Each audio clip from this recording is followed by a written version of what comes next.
अस्सलाम वालेकुम नाज़रीन, मैं हूं कुर्बान बलूच। पीटीआई के दौरे हुकूमत में आपने बातें सुनी होंगी पकोड़े वाले की, समोसे वाले की, रेढ़ी वाले की और पापड़ वाले की, उसकी मनी लॉन्ड्रिंग में मुलविस होने की। ये बहुत सारे इल्ज़ामात आपने सुने होंगे। तो इल्ज़ामात सिर्फ एक तरफा नहीं है, इल्ज़ामात ये भी सामने आ गए हैं कि पारसाई के दावेदार पीटीआई ने अपने मुलाजिमीन को मनी लॉन्ड्रिंग के लिए कैसे इस्तेमाल किया, कितने मुलाजिमीन के ज़ाती अकाउंट्स के जरिए मिडिल ईस्ट से पैसे मंगवाए गए और वो पैसे ज़ाती तौर पे इस्तेमाल किए गए, कौन उसमें मुलविस है, किसने उन मुलाजिमीन को अख्तियारात दे दिए। इसके हवाले से धमाकेखेज इंकशाफात हैं, सबूत आपके सामने ला रहे हैं। जिन दोस्तों ने मेरा चैनल सब्सक्राइब नहीं किया उसको सब्सक्राइब करें, अगर नए दोस्त देख रहे हैं तो सब्सक्राइब करें, वॉच करें, शेयर करें। तो बात हो रही थी मौजूदा इमरान खान की दौरे हुकूमत की। जब से हुकूमत आई है आपने इंसाफ का नारा भी सुना होगा, आपने ये इल्ज़ामात भी सुने होंगे कि मुस्लिम लीग नून, पाकिस्तान पीपल्स पार्टी, उनके रहनुमा, उनकी क़यादत, उनके कायदीन मनी लॉन्ड्रिंग में मुलविस रहे।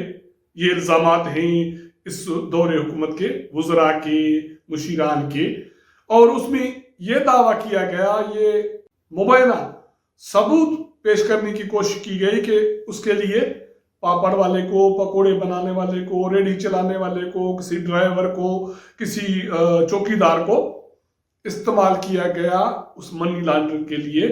वो इस तरह के उनके बैंक अकाउंट्स इस्तेमाल किए गए पैसों की ट्रांजैक्शन के लिए। ये तो अभी की बात है, लेकिन ये इल्ज़ामात उस जमात के वज़रा और मुशीरान लगा रहे हैं जिसने तकरीबन 11 साल पहले या 10 साल पहले ये वारदात पहले से कर डाली थी। वारदात क्या हुई? पारसाई के दावेदार पीटीआई ने अपने ऑफिस मुलाजमीन को इस काम के लिए इस्तेमाल किया और उन मुलाजमीन के ज़ाती बैंक अकाउंट्स के जरिए मिडिल ईस्ट से पैसे मंगवाए गए, और वो पैसे बैंक ट्रांजैक्शन नहीं है।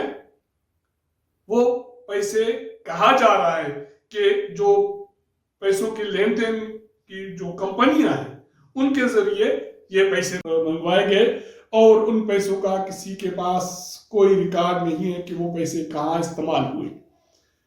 यही इल्जामात हैं जो इस जमात का बानी रुकन रहनुमा अकबर एस बाबर लगा रहा है।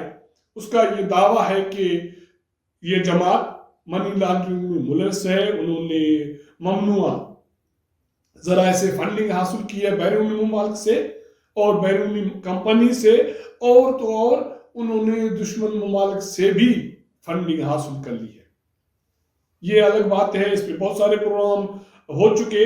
आज हम आपको जो बताने जा रहे हैं वो ये बताने जा रहे हैं कि इस जमात ने, पीटीआई ने अपने ऑफिस मुलाजमीन को किस तरह मनी लॉन्ड्रिंग के लिए इस्तेमाल किया, उनके बैंक अकाउंट्स इस्तेमाल किए। रिपोर्ट्स ये हैं कि 4 मुलाजमीन को पीटीआई ने 2011 में अथोराइज किया, ये अख्तियार दिया कि वो बैरूनी मुमालिक से फंडिंग हासिल करें अपने निजी बैंक अकाउंट्स।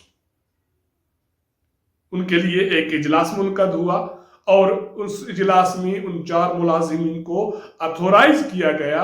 ये शाया शुदा रिपोर्ट्स की मैं बात कर रहा हूं, और उसकी पार्टी की तरफ से तस्दीक की गई है।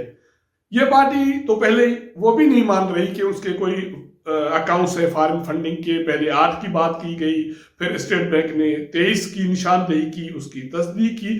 तो अब इसी जमात के 4 मुलाजिमीन को मुलविस पाया गया है बैरून मुल्क से फंडिंग हासिल करने में, और उसके जिम्मेदार वो मुलाजिमीन नहीं है, लेकिन उसके लिए उसको पार्टी के रहनुमाओं की तरफ से अख्तियारात दे दिए गए हैं। शाया शुदा रिपोर्ट्स के मुताबिक जिन मुलाजमीन के फंडिंग के लिए अकाउंट्स इस्तेमाल किए गए उसमें पीटीआई सेक्रेटरीट ऑफिस का फोन ऑपरेटर ताहिर इकबाल शामिल है, कंप्यूटर ऑपरेटर मोहम्मद नोमान अफजल शामिल है, अकाउंटेंट मोहम्मद अरशद और ऑफिस बॉय या ऑफिस मदद का मोहम्मद रफीक शामिल है। इनके बैंक अकाउंट्स के जरिए فارن فنڈنگ حاصل کی گئی اور ان کو باضابطہ طور پہ یہ اختیار دے دیا گیا تھا کہ وہ پیسے اپنے اکاؤنٹس میں منگائیں اور وہ پھر پیسے کون استعمال کرے گا اس کا کوئی حساب کتاب کوئی ریکارڈ موجود نہیں ہے۔ ذرائع کا کہنا ہے کہ ان ملازمین کو ایک اہم اجلاس میں یہ اختیار دے دیا گیا، اتھورائز کیا گیا، اور وہ اجلاس، اس اجلاس میں کون تھے؟ اس اجلاس میں پارٹی کے چیف آرگنائزر سیف اللہ نیازی شامل ہیں جو اب سینٹ کے امیدوار ہیں پی ٹی آئی سے، اور اس کے ساتھ پارٹی کے موجودہ سیکریٹری جنرل عامر محمود کیانی جو وفاقی وزیر رہ چکے ہیں، اور اس کے ساتھ ساتھ باقی جو رہنما ہیں وہ اس میں اجلاس میں شامل تھے جنہوں نے ان پارٹی کے ملازمین کو فارن فنڈنگ کے لیے بااختیار کیا یا اختیار دی۔ یہ وہ جماعت ہے جو الزام لگا رہی ہے باقی جماعتوں پہ کہ وہ کرپشن میں ملوث ہیں، لیکن اگر ان انکشافات کو، ان ثبوت کو دیکھا جائے تو اس عوام میں سارے ننگے ہیں۔ کسی پہ میں الزام نہیں لگا رہا، میں ریکارڈ کی بات کر رہا ہوں، رپورٹس کی بات کر رہا ہوں جس میں اس چیز کو تسلیم کیا گیا کہ ہاں پارٹی نے ان 4 ملازمین کو اختیار دیا تھا کہ وہ اپنے اکاؤنٹس کے ذریعے، ان کے پیسے کتنے ہیں اس کے حوالے سے آپ نے بہت سارے پروگرام دیکھے ہوں گے، کیونکہ پارٹی کا بانی جو رہنما ہے اکبر ایس بابر، اس کا یہ کہنا ہے کہ یہ پیسے جو ہیں فارن فنڈ کے وہ اربوں روپے میں ہیں، کسی ملک کو نہیں چھوڑا گیا۔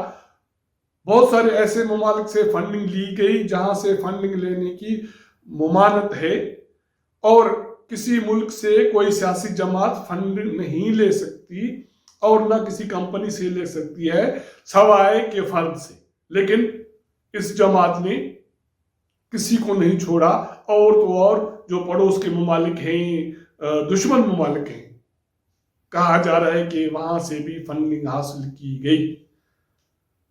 اب موجودہ حالت میں اگر یہ دیکھا جائے تو یہ پی ٹی آئی کے لیے ایک دھماکہ خیز ثبوت ہے، کیونکہ پی ٹی آئی پہلے 8 اکاؤنٹس کی بات کرتی رہی ہے، اس کے بعد جو اسکروٹنی کمیٹی ہے الیکشن کمیشن آف پاکستان کی، اس نے جب اسٹیٹ بینک کو لکھا کہ ان کے ڈیٹیلز دیے جائیں پی ٹی آئی کے فارن اکاؤنٹس کے، تو اس میں 23 اکاؤنٹس ظاہر ہوئے ہیں۔ پہلے جماعت کی طرف سے یہ کہا گیا، کچھ دن پہلے کہا گیا کہ ہاں ان کے جو فرنٹ مین ہیں انہوں نے فارن فنڈنگ لی ہے، لیکن اب یہ ثابت ہوا ہے کہ جو فرنٹ مین ہیں انہوں نے پارٹی قیادت کے اختیار دینے کے بعد یہ عمل کیا، اور جو پیسے انہوں نے لیے ان کا کوئی ریکارڈ موجود نہیں ہے۔ لگ ایسا رہا ہے کہ یہ جو شواہد ہیں یہ بہت سارا مسئلہ پیدا کریں گی پی ٹی آئی کے لیے، کیونکہ ملازمین کے اکاؤنٹس میں جو پیسے آئے ہیں وہ بینک ٹرانزیکشن نہیں ہے۔ اس کو یہ کہا جا سکتا ہے کہ یہ بھی ایک منی لانڈرنگ کی ایک قسم ہے، اور جس کو پارٹی کے رہنماؤں نے اپنے ذاتی مفاد کے لیے استعمال کیا۔ اس میں پارٹی چیئرمین کیسے بچ سکتے ہیں، اس کے حوالے سے انتظار ہے الیکشن کمیشن کے فیصلے کا، اس کی کمیٹی کے فیصلے کا جو سماعت کر رہی ہے اس فارن فنڈنگ کی۔ اب دیکھتے ہیں کہ اس کے نتائج کیا نکلتے ہیں۔ اگر ہمارا یہ پروگرام آپ کو پسند آیا ہو تو اپنا فیڈ بیک ضرور دیجیے گا۔ آپ کے ساتھ ملاقات کریں گے اگلے پروگرام میں، تب تک اجازت دیجیے گا۔ اللہ حافظ۔